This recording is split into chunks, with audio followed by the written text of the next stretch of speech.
The Secrets of Technology is brought to you by the StarQuest Production Network and is made possible by our many generous patrons. If you'd like to support the podcast, please visit givestarquest.com.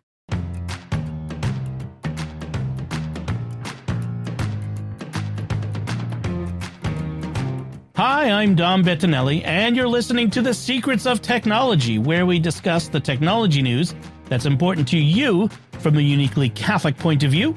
Joining me today on the panel are Tom Grelinger. Hey, Tom. Hi, Dom. And Father Joseph Sund. Hey, Father. Happy Easter. Happy Easter to both of you and to all in the audience. We are celebrating the octave. 3, 8, you know, or as I like to say to my kids, 6, 7. I did it. As a 7th grade teacher, I'm just rolling right now. So. I'm being skibbity. Anyway, we're going to be getting to our main topic in a second, but I think the big tech sciencey news of the moment has got to be Artemis orbiting the Earth, and I wanted to take just a few moments to kind of talk orbiting the moon. Talk about Artemis, the Artemis mission, and what you guys have been experiencing. In the days leading up to the launch, I was like, why isn't anyone talking about this? And I am so gratified that since the launch, everyone seems to be talking about it. So it has just been awesome and amazing. I love space, the space exploration stuff, and so excited to have a mission going to the moon and soon going back to the moon. What have been the highlights for you guys? Tom, what's been the highlight for this mission for you? Oh boy, I've been following it a bit. Occasionally I'll throw it on the YouTube channel and listen to a bit. It's never been the most exciting time periods that it would be. Right. What I found interesting is I was on a walk today with my dog and listening to an old episode of Time to Walk, which is Apple Fitness Plus's, workout where you listen to someone famous, and they were talking to a colonel. Oh, now I'm blanking on her name, but she was one of the first space shuttle commanders, and I think Eileen Collins, I believe, was her name. And one of the things she mentioned near the end of the podcast was our next step is Artemis returning us to the moon, and it was like boom, perfect time to listen to that one. So that is awesome.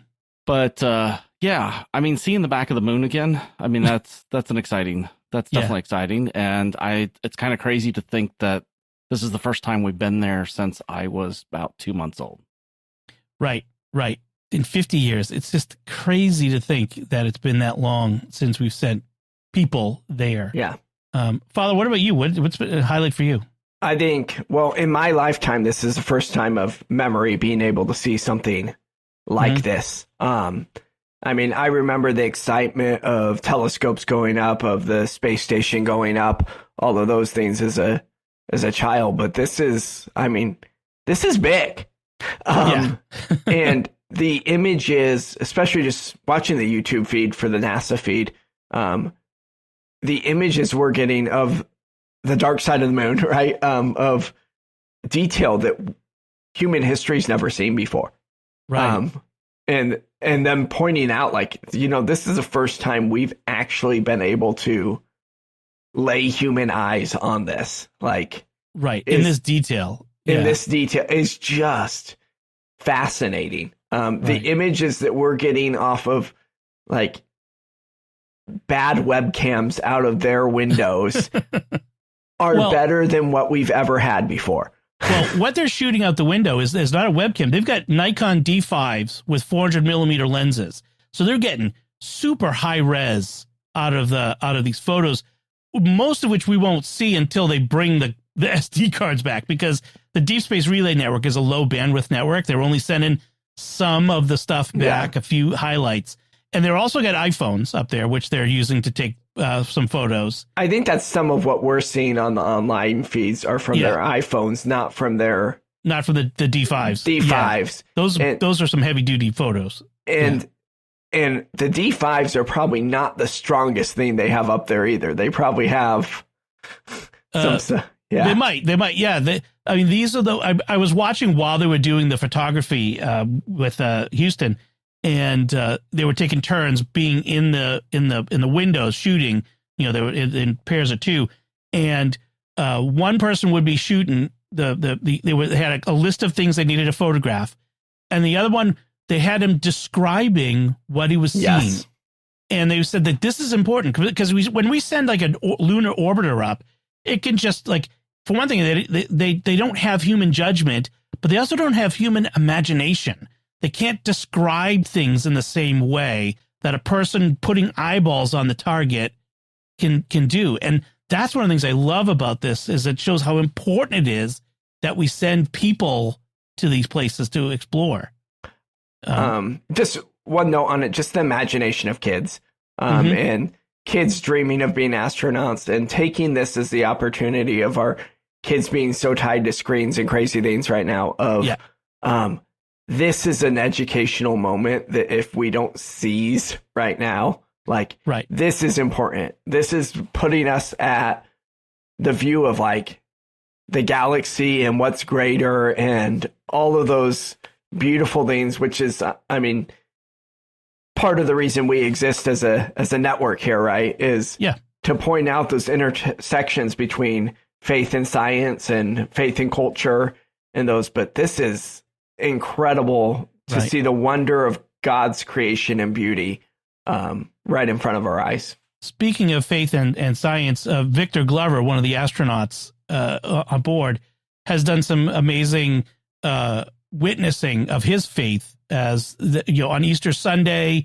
he talked about the importance of everyone on Earth, no matter what your faith, to consider we are all on this little spaceship in space in this vast emptiness, and that we need to love one another. And then he talked about as they went into to the dark side of the moon and lost signal, they lost contact as they went behind the moon. There was he also there was a passage from scripture, but I don't remember what it was that he recited. So it's, I can imagine being someone in their position, how it would cause you to think about such deep thoughts and such things beyond the mundane and the everyday. So it is awesome. I can't wait to, I love to think, like what you just said, Father, that in 20, 30 years, kids inspired by what they've seen this week will be inventing our new technology, creating new medications, and exploring new worlds, literally. I'm glad you said that, because when I heard Dark Side of the Moon, all I was thinking is, all in all, it's just another brick in the wall. But Pink Floyd forever. So one thing I want to suggest is, folks, to check out the NASA apps. They have apps for all the various platforms, iOS, Android, and they have live streaming there that you can watch. You can watch the live stream now at any given point. There's also a great, I'm going to have to put a link in the show notes. There's a great website that someone built that is the Artemis 2 mission tracker. And it's just like a dashboard for the mission. It shows elapsed time. It shows all the live data, how fast they're going relative to the moon, how far they are from Earth, how far they are from the moon, like all this data. Just like it's really cool. Space weather. And then it gives, there's a link where you can get the schedule, like everything that's going to be happening, the mission schedule. So it's a great website, Artemis. It's artemis.jacobrosin.com. So I'll put the link in the show notes, but it's JAKOBROSIN.com. It's really cool. So still a couple days left.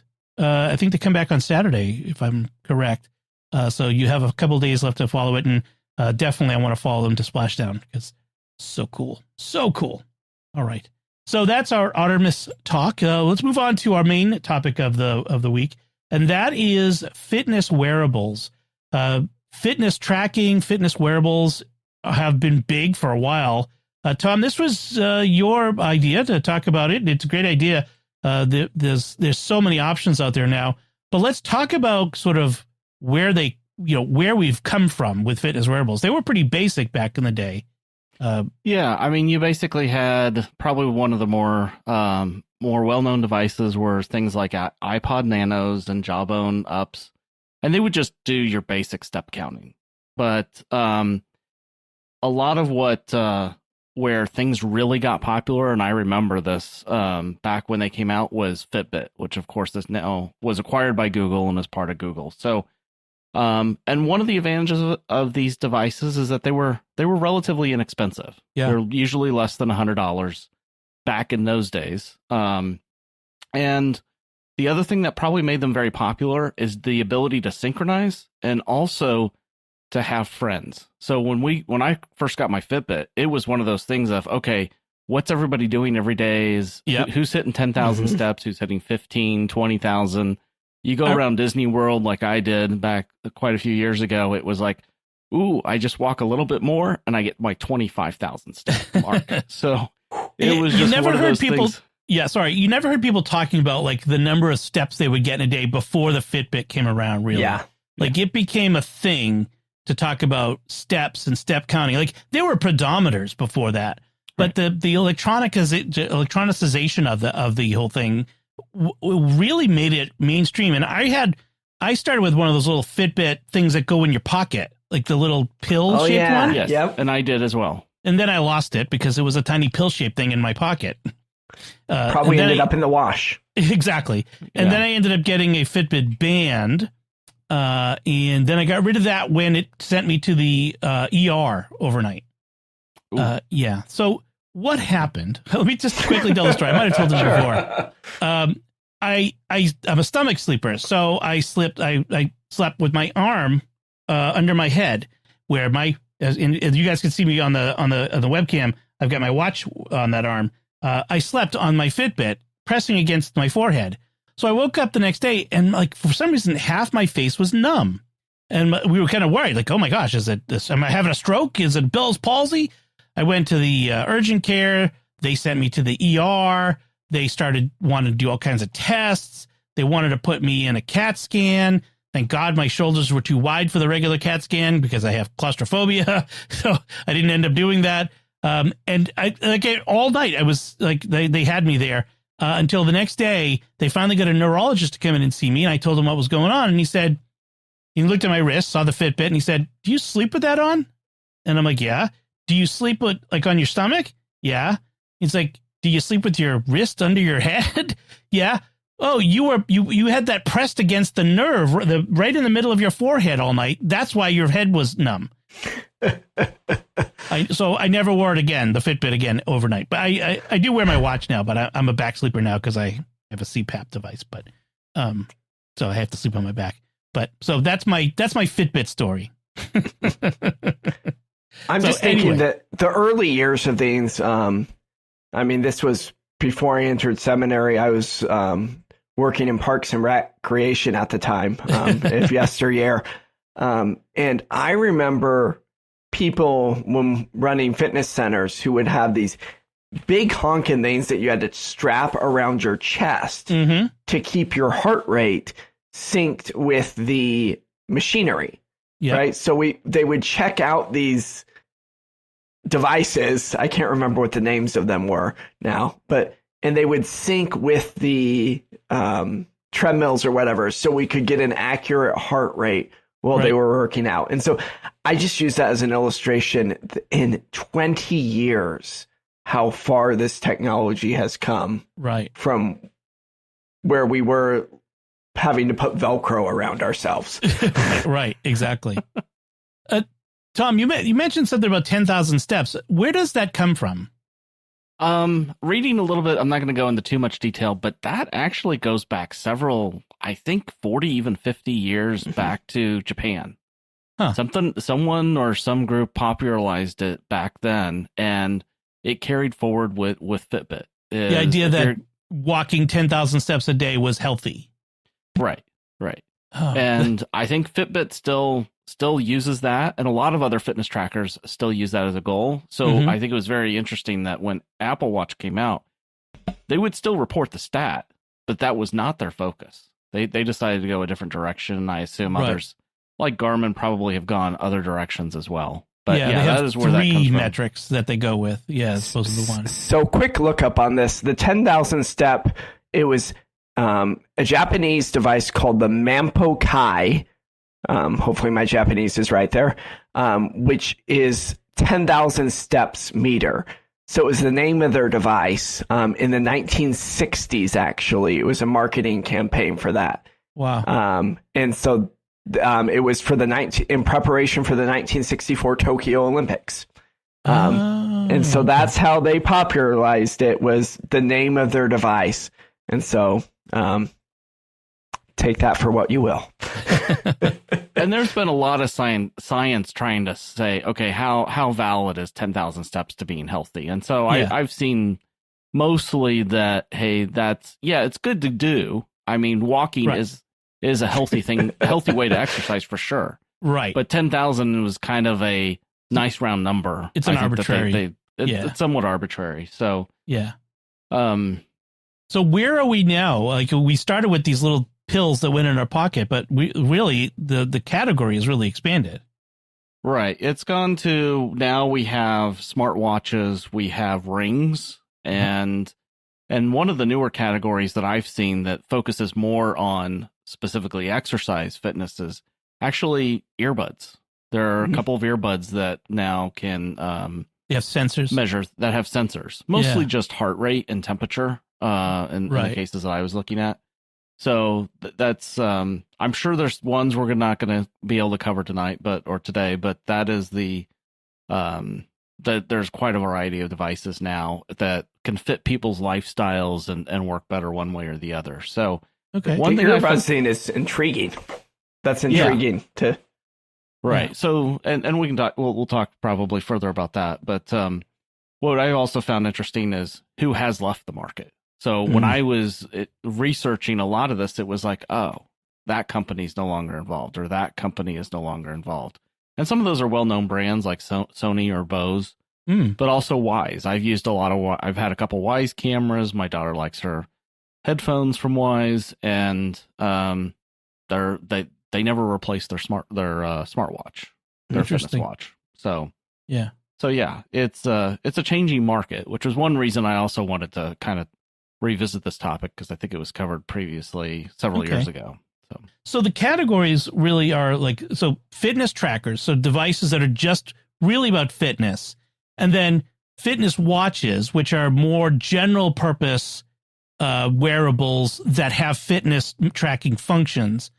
And then fitness rings, and then we mentioned the fitness earbuds, like the earbuds with fitness stuff. So let's walk through the categories and kind of talk about them. What do we know about fitness trackers? Well, I think what I have seen in my own family and friends is that the fitness tracker is usually the good starting point. I think I've seen young and old wear them, and also there's a lot of there's several manufacturers that aim for the kids market. And so it also has, it doesn't seem to have necessarily, it doesn't push you, I think, as much on making the commitment to wear it all the time. It's also it's also definitely the less expensive device. So if it's something that you want to say, hey, I see lots of people wearing things, I'm not sure I want to invest $250, $400 on a watch.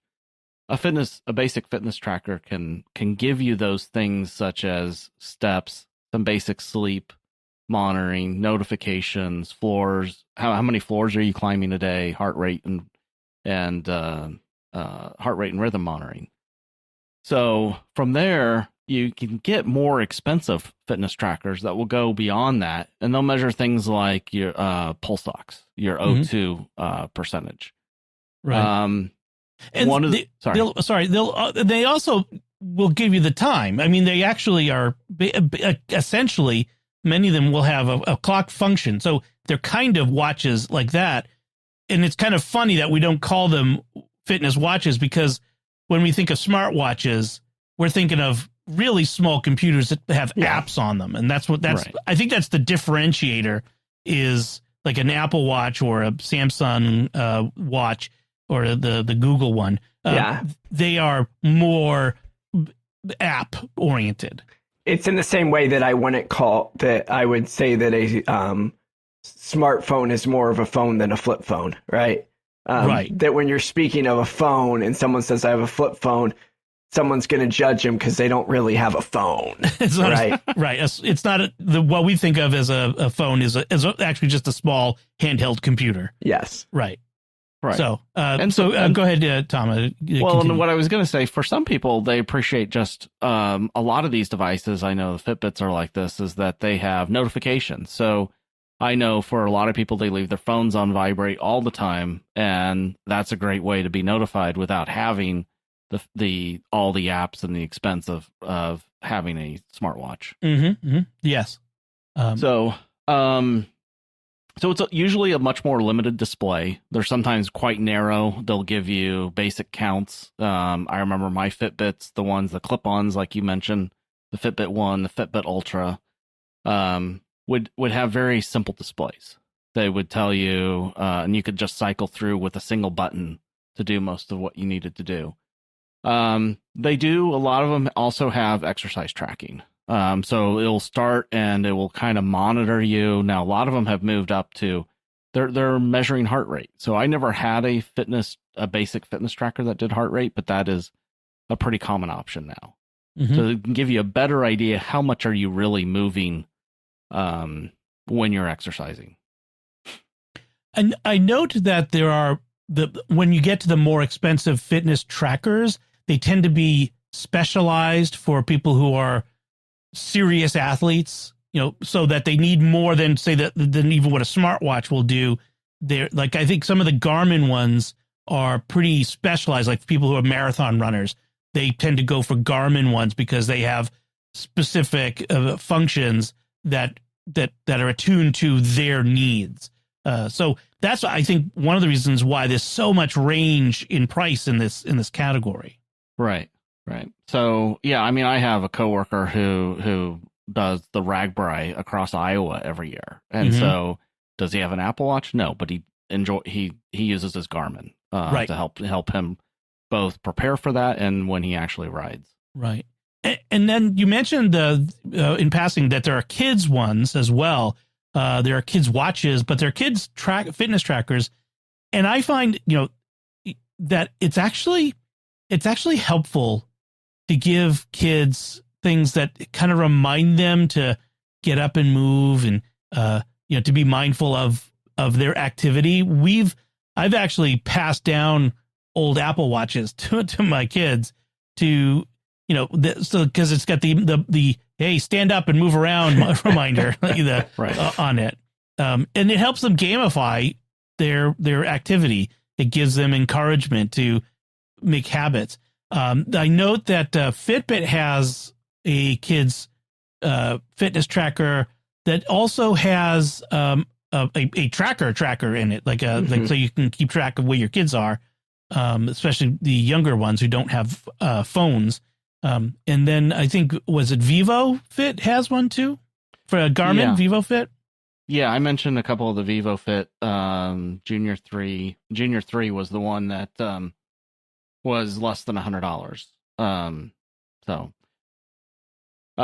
So some of the models that I researched, probably the ones that I thought were the most common ones are the ones that are most popular are the Fitbit. I mean, they in a lot of ways originated or popularized the category. And so they generally, I'm not sure if I really want to get into the pricing, but they come with less than $100 up to about $200. The Samsung Galaxy Fit 3 is another option. It's very reasonable. It's less than $50. Xiaomi has a model, the Xiaomi Mi Smart Band 10, also around $50. And then, the Vivo Fit Junior, the Vivo Smart 5, and those range a little bit higher, I think $90 to about $150. And then for things, as we all know, Amazon's got a lot of no-name kind of electronic devices and cords and everything else. So you can find things as reasonable as $30. If you're not particular about the whole gamifying it with your friends or the whole social side of it. If you just want to track your steps. If you just want to basically track your steps is basically $30. Now, what a lot of people may not know is that most phones have a pedometer built in. Yeah. So even if you're not even wearing a device, as long as you're walking with your phone, it will keep track of your steps. Right. And that's one of the things, like one of the reasons sometimes why people want a tracker is because they want to leave the phone at home. You know, they want to go out without having to lug it along with them. But that phone in your pocket has an accelerometer, and it's tracking how, you know, it's sensing your movement, and so tracking your steps. Right. All right. So that's the trackers, but we can move up to fitness watches, because that's the next level up, really, of functionality. So what sets fitness watches apart from fitness trackers? Well, as Father mentioned, or maybe it was you, Dom, who mentioned, is apps are a huge deal on a watch. They are, that is something that you can install so you can see things like weather. I mean, I can look up my work email on it. It's not the most amazing screen to look at, to scroll through emails. I can, there's other health features, things like body temperature is something that can also apply to, but better understand, hey, am I getting sick? Or is there for women, there's obviously temperature can apply to things like ovulation and periods. Mm-hmm. So it basically gives you a lot more flexibility, and you can look to third parties to provide apps for those devices. Like so Strava is really popular for people who run or bike, for tracking on a map their runs or rides, and you can put that on your watch. Right. And before I got an Apple Watch, that was one of the things I used the Strava app on my phone to track rides. The other thing is, I think some fitness trackers may have some limited capabilities around having music and podcast. I really didn't see that listed as a feature, but that is something that I extensively use my watch for, is if I want to leave my watch behind and I just want my podcast. Phone. Yeah. So I can listen to Secrets of Star Trek or other podcasts from SQPN. I can easily do that without taking it along. It also has things like ECG. An Apple Watch, for instance, has ECG. So I can say, hey, what's my, do I have sinus rhythm or from as a heart monitor, and crash detection. So if I don't have my watch or don't have my phone, and if I were out riding and happen to crash, well, it's one of those features that it's going to be. So it's a lot more advanced kinds of features than that. And the other one piece to it is that it has some of the more premium models have things for advanced metrics, like, as you said, marathons, triathlons, and that have training, recovery features. They might have better shock protection. And a lot of those advanced models that have that also have longer battery life. And that was one of the things that I noted about this, is that what some people will have to adjust to is a lot of fitness trackers have that 3 to 5 day battery life. Watches, a lot of times, the basic Apple Watch and some of the others, it's 1 to 2 days. So that is something, somewhat of a compromise that you have, but it's also, you're doing a whole lot more a lot of times with the watch. Right. Yeah. The standalone nature of the fitness watches for myself is the biggest thing. It being 2026 now, I just this year finally bit down and got a cellular connection on my Apple Watch alone. And the freedom that gives me from my phone on a day-to-day thing, whether I'm in the classroom and teaching and I don't have to have my phone in my pocket distracting me from the kids that I should be paying attention to, even though I might get an emergency call, right? Or I'm meeting with someone one-on-one in a meeting, that if I get the emergency call, it's on my wrist. I don't have to be pulling out my phone, going for a workout, any of those things. That's the beauty of these that fitness trackers can't offer, because they're not going to have a standalone cellular signal, GPS, all of that built into them. Right. The talk about battery life too. Like I have the Ultra, the Apple Watch Ultra, so it has a bigger battery, and I can go a couple days on it. So if I go camping, I don't have to, for over the weekend, I don't have to worry about charging it. But I generally do wear it overnight for sleep tracking, and then when I go to take a shower, I throw it on the charger, and it's charged right back up by the time I get out of the shower. So I don't find it to be inconvenient, but the idea of being able to like not have to worry about charging on a daily or even every other day basis with a fitness tracker is tempting. I can see why people do that. And there are some fitness trackers, I was looking at them, some of them have months of life. Like back to the day when, you had your old Casio watch and that would last forever on a battery. You didn't think about charging it. I was just thinking of the Pebble. The original Pebble that lasted you 2 weeks or something. Yep. Because it had the e-ink screen like a Kindle, right? Right. Yep. Exactly. Okay. Exactly. Yeah, I was thinking about that, and I didn't see a lot of mentions of Pebble out there right now. It doesn't exist anymore. Well, they're coming back. Actually, Oh. they're reviving the brand. So, but I don't think it's like it was yet. No. Yeah. Okay. It had a cult following. Oh yeah. I think my one of my coworkers had one for a bit as well. Yep. So So go ahead. no, I was going to go into some of the different models. Yeah. Yeah. Okay. So what we've been talking about, and I think all of us on this episode, all of us have an Apple Watch of one kind or another. And they generally range 3 different models. You have your basic SE model, you have your Series 11 as the current model, mainstream model, and then you have the Ultra 3, which Apple refreshed last year after skipping a year after the Ultra 2. Mm-hmm. And so that generally ranges in price between about $250 and $800. So Garmin is probably one of the most popular ones for athletes. As we said before, it's for people who do long rides, who run, triathlons, the whole 9 yards. And I was seeing seemed like the most reasonably priced one was around $180, goes up to $750 and beyond. Is what I was seeing. So they have a $3,200 one. I can't imagine paying It's a that tactical.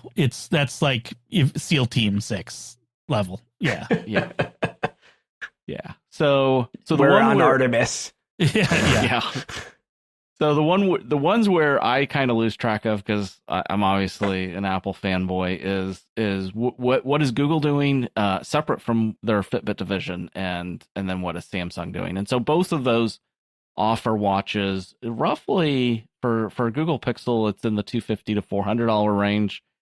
For the Samsung, it's in the $250 to $650 range, and those are very popular models for people who live in the Android universe. And so one thing to mention is what when you're choosing between like Google Pixel and Samsung, if you want a traditionally round watch, the Google is the one you're going to get, because that's the only, I think that's the only one. Garmin makes round ones as well, I suppose, but the Google. Samsung, if you like the Apple aesthetic but don't want to buy an Apple Watch, Samsung looks a lot like an Apple Watch. Since we get accused sometimes of being Apple fanboys here, one thing that the Google watches and the Samsung watches have going for them that the Apples don't is that you can use your Google Pixel or your Samsung watch on an Apple device. Now, it's not going to be as good as it is on your Android devices, right? But you cannot do the opposite. Right. You cannot use your Apple Watch on your Android devices, right? And so those two universes, the doors swing opposite ways on that. And so props to Samsung and Google for allowing people to freely move. I'll give it to them. Right. So yeah, I mean, if someone is tempted to jump from Apple back to Android, then yeah, it's probably not a good idea to go out and buy a new Apple Watch, because it's not going to be useful if you make that switch to an Android. You're locked into the garden. Yes, you are. And then Amazfit, I think it's called Amazfit, is starts at a more basic price. They have a $75 watch called the BIP 6, but they go all the way up to what they call their T-Rex Ultra 2. Lovely name, isn't it? At $550. And they have lots of multiple price points in between. I was amazed at how much they offer a lot of options in the $200 range, and so forth. So that might be an option if you don't want big tech like Google, Samsung, or Apple. That might be an option as well. For $75, that's a sharp looking watch. It doesn't look cheap in plastic or anything. Maybe it is. I don't know. I don't know. Yeah, it came more to my attention because in the next section, when we talk about fitness rings, that was one that came to my attention as well. And then there's other brands that have watches. I believe OnePlus and Nothing have watches as well. Those are traditionally Android phone manufacturers. So that pretty much, I think, covers most of that category. Obviously, I'm not covering every single possible option out there, but those are going to be the most popular options. And unlike phones where it's a lot more even between Android and iOS, with watches, Apple has a fairly clear dominance in the smartwatch area. Right. Apart from, unless you have very specific needs, like Garmin for extreme athletes and that sort of stuff. Right. For a general audience, Apple really does have the market on this one cornered. Yeah. The one thing we didn't touch on was, which you can dive deeper. We could do whole episodes on this one. Is the waterproof nature of the things and the different, and that touches into, as a swimmer, touches into my little bit of a niche category that's kind of changed my need for watches as I go along. Currently, I can swim with my current watch on. Do I? No, but I could. Right. But the Pebble, that was one of the nice things about the Pebble when I had it, was that it was a sealed waterproof watch that I could swim with it on. You can swim with Apple watches too, but you don't necessarily have to, and I probably wouldn't if I didn't need it. But if I'm swimming, if I'm doing lap swimming and I want to measure my swimming, or if I'm doing diving like snorkeling or scuba, I'll probably wear my, they have the functions. I'd wear my watch to do that. Like, you could wear your watch to do that, but I'm not sure I'd wear it jumping into my brother's pool. It's not my trust of the watch. It's my trust of me. Well, and one of the things that I have found, and my daughter's kind of reluctant to swim with hers or use hers in a lot of ways, is be careful with what band you choose. Yes. So that plain silicone band where you just put the little peg in the hole. I don't feel like I should be swimming with that. Not in the ocean, not somewhere like a water park or something, because I feel like it's going to come off. So anytime I go in, I have the hook and latch system, or what people commonly call Velcro system, and that seems to keep it on my wrist. Yeah. And then speaking of cellular watches, they don't work very well underwater. So I'm like I'm out in the ocean in the waves, and it's like pull out the phone or pull out the watch out of the water, and it's like, yep, it's not connected to cellular. But within a minute, it will reconnect. But yeah, that is one of those things. I love how Apple was selling that with somebody on a paddleboard years ago, and it was like, yeah, if you're out of the water, it works great. Yeah, if you're out beyond where the antennas signal can reach. Yeah, I was gonna say I sent text messages from my watch in the middle of the whatever you want to call that body of water, the Gulf down by Florida. I was down there and I was able to send text out from there, but I don't think you're too far out from towers there. So right, yeah. So let's move on to this next category, which is kind of interesting to me. I don't know much about it. Fitness rings. I'm kind of interested how these work. Yeah, so I think for a lot of people, and my wife's this way. She had I think she had a Fitbit clip-on at one point, and then the company that was acquired by the company I work for now had health incentives, even for spouses. And so she had an Apple Watch for a while, hated wearing it. But, and I imagine there's others who are bothered by it, rashes and other issues with it. And some people it just doesn't feel comfortable to them. And so a ring is possibly another great option.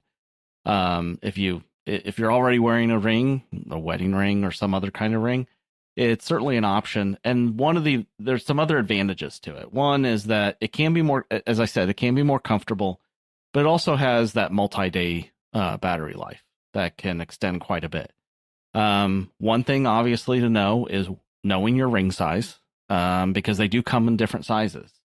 So the one that I first heard of, and I think is still probably the dominant one, is the Oura Ring, or Oura Ring 4 is the current model, which ranges in price between $350 and $500. So it is a little bit on the steeper side. Not as much as like an Apple Watch Ultra, but on the other hand, it's definitely more expensive than a basic Series 11 or an engagement ring. Slap a diamond on that Oura ring, or my wedding ring, which I mean, it's not comparable from inflation, but yes, it's that. But so based on what Oura says, they measure sleep, oxygen levels, steps, calories, heart rate, activity level. One of the things they emphasized is something that a lot of other some of the other devices like an Apple Watch has, which is it measures temperature trends.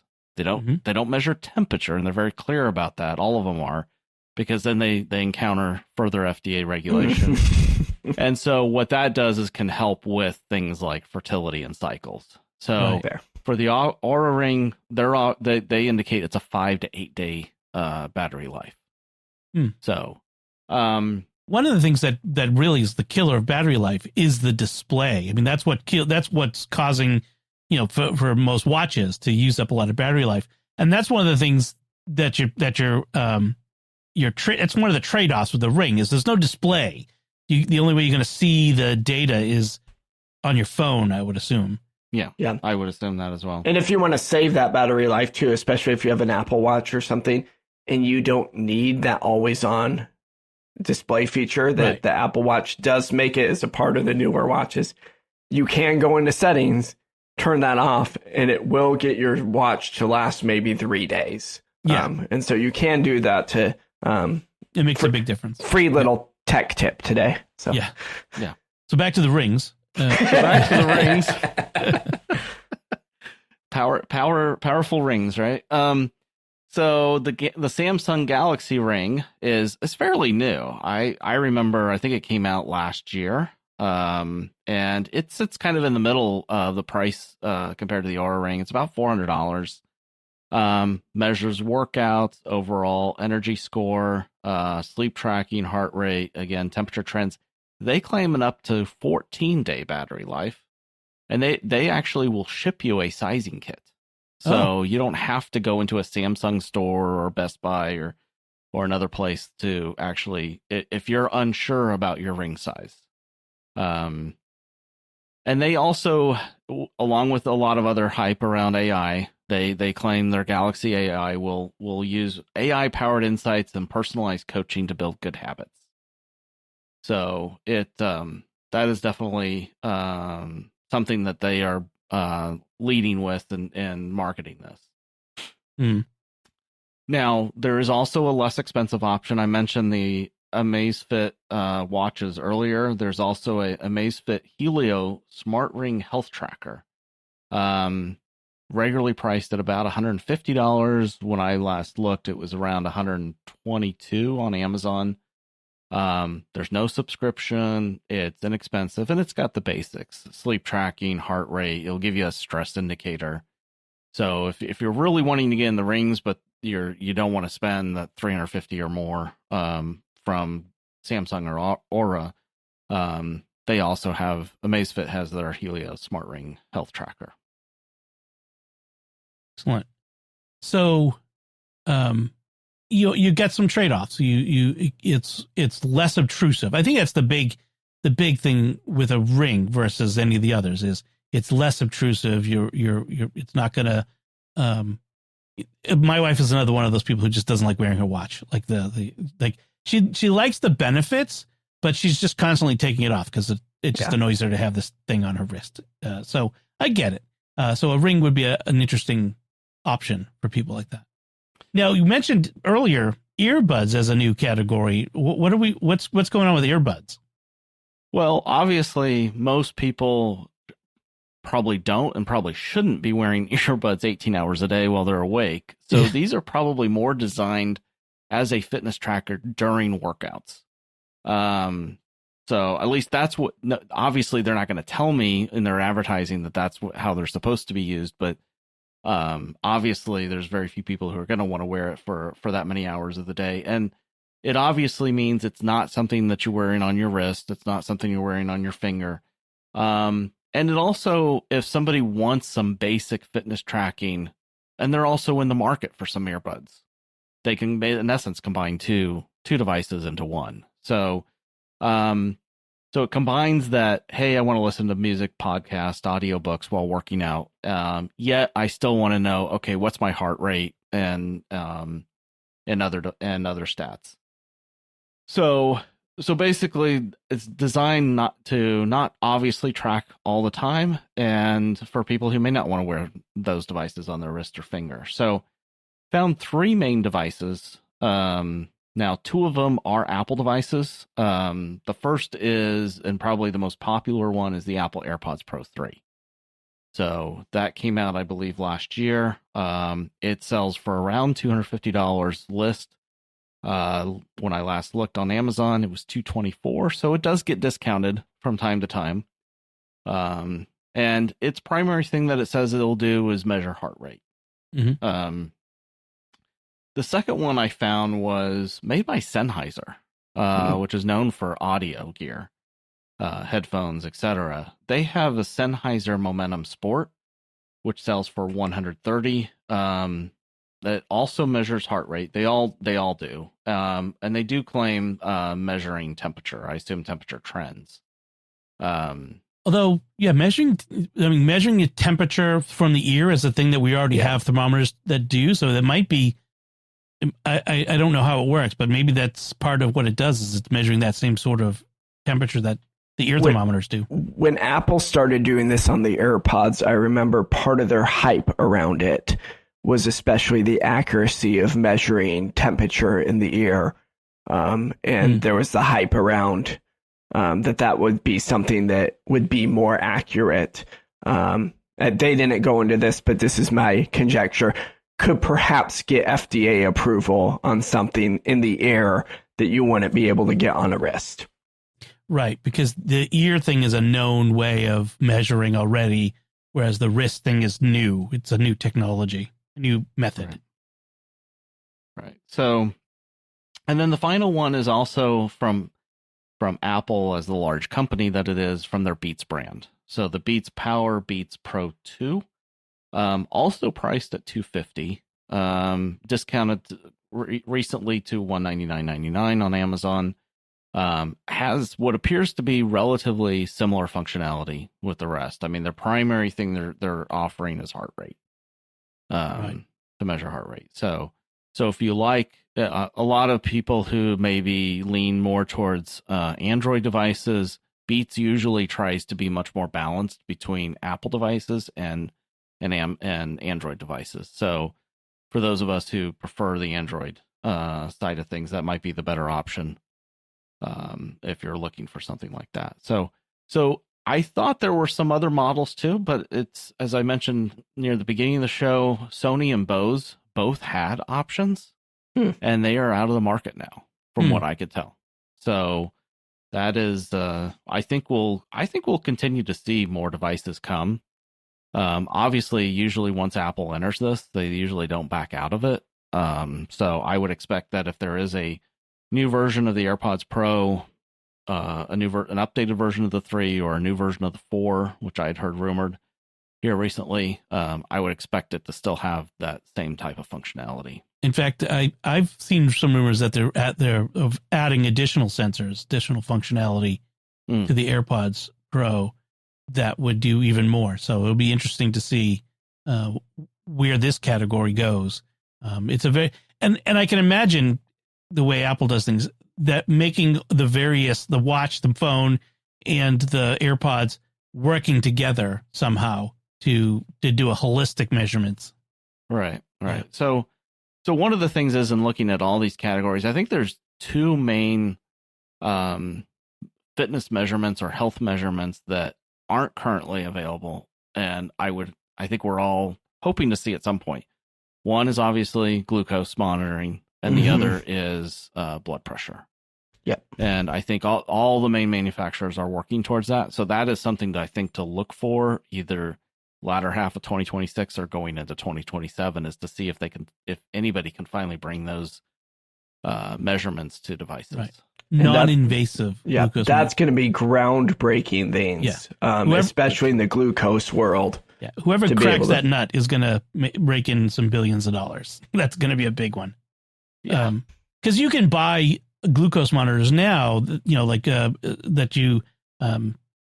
but they're expensive and disposable. They go into the skin, like they're invasive in that sense. So they're not great for they're not like I could just throw it on my wrist and now it's monitoring my blood sugar on a constant basis all day long, which would be amazing. There are plenty of people who would pay a couple $1,000s for something that means they don't have to prick their skin every day. Right. I mean, even just imagine how that would change things just for if everyone could see the immediate consequences of everything they eat. It would change. It would change nutrition in America. It would change the whole industry of selling food to people. I mean, really, imagine, you go to McDonald's and suddenly your watch is beeping at you because you just ate a Big Mac and now you're like, oh my gosh, look at what it did to my blood sugar. Like that's crazy. That's going to change how people. It might, and maybe people will just not care. But we called that when studying business and IT. That's called destructive technology. Right. It destructs the industry. Yes. It's going to be a disruptor. Whoever does it. So that'll be good. Well, Tom, thank you so much for doing this. This is a great overview of the fitness wearables category. And as mentioned, like there's a whole other health wearables category that we can get into, like those glucose monitors and blood pressure monitors and those sorts of things and heart rate monitors. And there's a whole other category that we could visit at another time. But for most people, fitness tracking, steps, workouts, that sort of stuff is the extent of what they're looking for. And, I think most people could find something within their price range, within the features that they're looking for, within the what we've talked about in this episode. So that's a good overview of the category. So before we move on to our picks of the week, I do want to stop now and take a moment to thank our patrons who make it possible for us to create the Secrets of Technology, including Father Eric T., Elizabeth E., Kathy L., Linda N., and Janet M. Their generous donations at GiveStarQuest.com make it possible for us to continue the Secrets of Technology and all the shows at StarQuest, and you can join them by visiting GiveStarQuest.com. So let's move on to our picks of the week. Tom, why don't you go first? What is your pick this week? Well, this week, or almost all my previous picks have been different devices. So I decided to look at something that I use fairly often. Maybe not 100% of the time, but usually I have one or two things going on it. And that is a website called camel.com. And basically, it's an Amazon US price. For the Amazon US site, it's a price tracker. Right. And basically, it will give you a history of how much a particular item has varied in price ever since that item was first introduced to the current price, what its lowest price has ever been, what its highest price has ever been. And it allows you to set up alerts to notify you. I get email alerts on this. Notify me when a price I set is reached. So I've used it multiple times. So for instance, I've used it. My coworker wanted when Amazon introduced their color scribe or their color Kindle, and I said, hey, don't buy it full price. Just let's set an alert. When the price goes down a certain amount, I'll let you know, and you can save some money that way.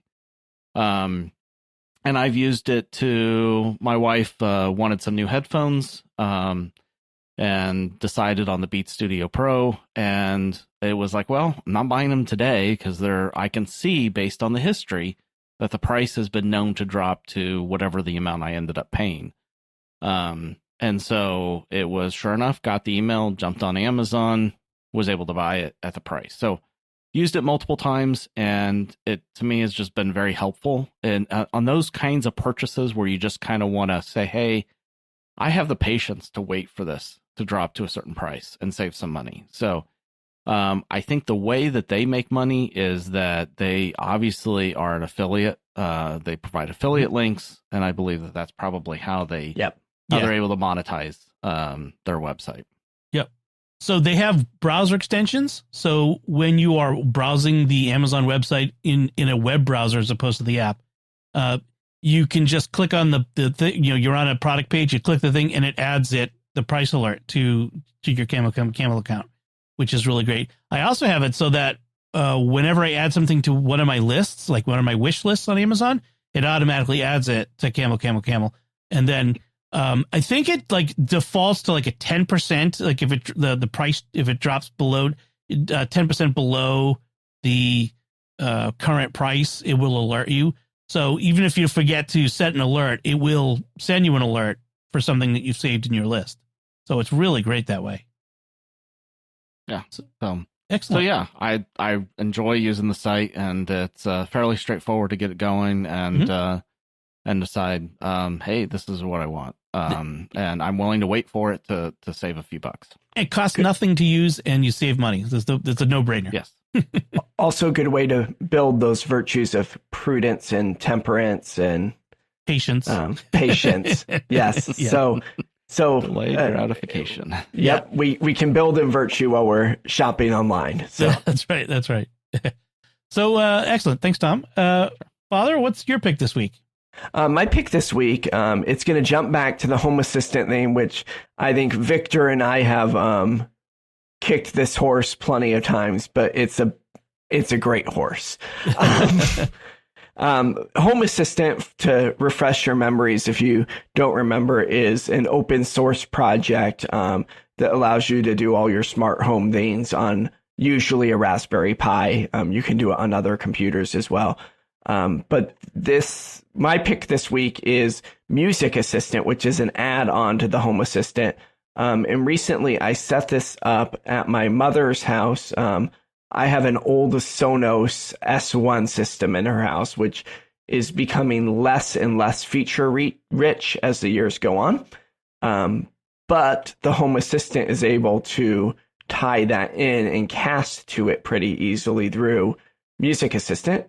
And so through this wonderful thing, I have her entire library that's on her Mac, her Spotify library, Pandora library, all of Dad's old libraries of different music. I have a tablet that's command stripped to the wall by her stereo system. She can go on the app that's just always up on that tablet, select the music she wants to play, and it works. It's a bit of a high learning curve to do it. It's a DIY stuff, but yeah, a fun thing to dive into. Right. Home Assistant. That's the thing about Home Assistant. It's sort of like the Linux of home automation, in the sense of there's a little bit of work involved, but the payoff is big. So I like the idea of this. Like, to emphasize something you mentioned, it's not just whatever music you've ripped from CDs or whatever. It includes your online music services that you've subscribed to as well. So yeah, one of the this gets into niche things. The dog's getting to an age where he's elderly, and she plays music to keep him calm when she's gone. And so she was excited that the multiple playlists that she has of music can be all combined into one. And when she arms her security system, it starts the playlist. So awesome. Everything's just so tied together seamlessly that it's might be a little over the top, but I think it's awesome. That's excellent. So very good. That's a nice pick this week. So I have a pick of an app that I've been using forever. At least I started using it forever ago, and then kind of lost track of it, and have recently picked it up again. It's called SpamSieve, and it's spam filtering software for your email on your Mac. Now, for most people, I think if you have a Gmail account or a workspace for Gmail or Google, workspace for Google Workspace account, their built-in spam filtering is pretty good. I mean, it does the job. I've relied on it for many years. I have a Gmail account, but I also have a personal domain. And what I've done in the past is I've routed that to my Gmail account using POP. Gmail's getting rid of that, so I'm like, I got to set up a separate, on the domain host. I'll set up an IMAP there for it. But what I realize is there's no spam filter over there for it. Oh boy! So all the spam is coming through.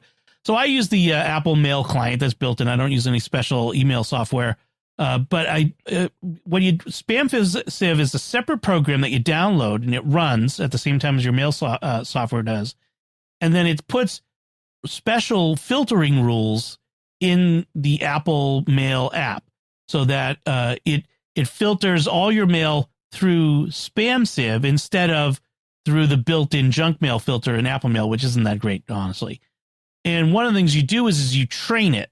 When you first install it, you give it, equal amounts of good mail and bad mail, and you say, okay, this is all spam. And then you there's a key combination, which on mine is a Control Command S for spam, and I select it all, hit Control Command S, and it says, okay, all this is going to be spam. And then I go to a bunch of good mail that I wanted to not put in the junk mail folder, and I select it and go Command Option or Command Control G, and that's good mail. And then, for the first couple of weeks of using it, you're going to have to keep training it. This email gets either into the spam that it's not supposed to, into the junk mail folder, or lets it through into your inbox where it needs to. And then eventually it learns. It learns what's good stuff for you and what's bad stuff for you. SpamSieve has been around, like I said, for, I think, literally decades, if I recall correctly. It's been around for a long time, and it's still great. It's only gotten better. You can buy it. It's a standalone app. You can buy it for, $40. You can get a family license for $64. So you get a little bit of a discount. And they even have site licenses and all. He also, the same developer, C Command, they also sell something called Eagle Filer, which is I'll give you a little bonus, or at least a preview of a future pick for me, which is it archives your email automatically for you. So if you want to back up your email, not rely on Google keeping it safe, for instance, or Fastmail or Proton or whoever your email host is, they also do backup as well. So, but SpamSieve is good. It's not in SetApp, so sorry, but this is one you're gonna have to buy separately. But it's not a subscription either. You pay for it and then you'll buy upgrades at some point. So that's my pick this week, and that's it from us this time.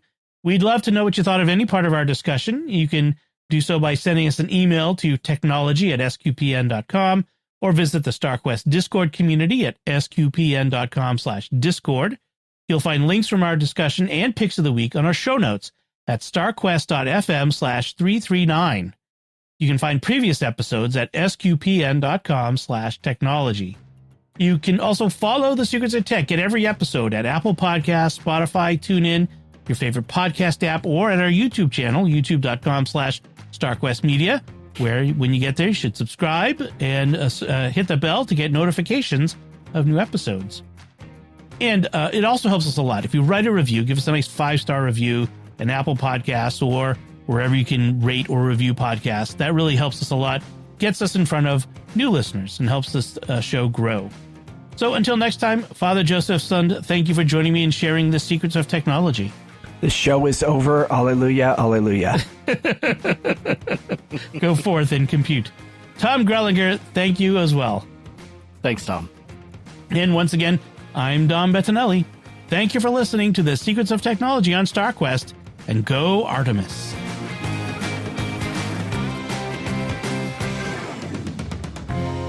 Here's another show on the StarQuest network you're sure to enjoy. The Secrets of Movies. Find it wherever fine podcasts are found or at sqpn.com/secrets.